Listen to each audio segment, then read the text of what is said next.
धैले पानी करू दिल का पार कल से धैले पानी करू दिल का पार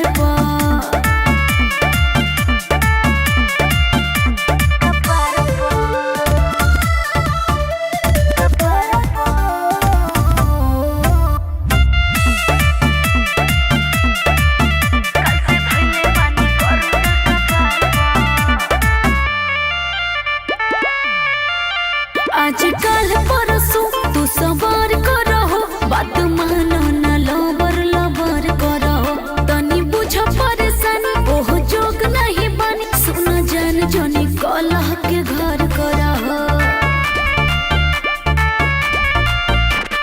प्यार तो का पार पल चढ़ गइल बा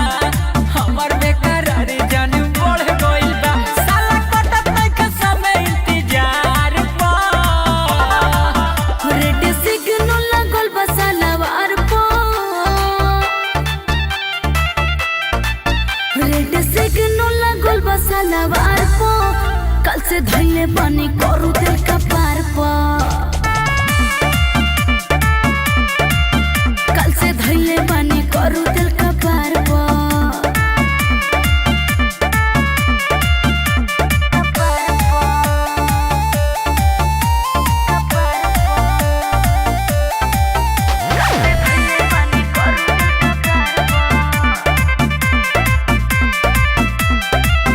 काहे बुझला ना मजबूरी नो हो कुछ दिन रह जाने अभी दूरी नो हो मिले खातिर भइल बड़ा सूरी नो हो एहो राजा बुलेट बिसमपुरी नो हो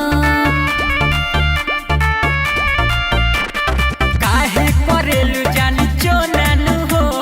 हहर तारे शक्ति सोनानु हो मजा लुटिला ना एही लहार पा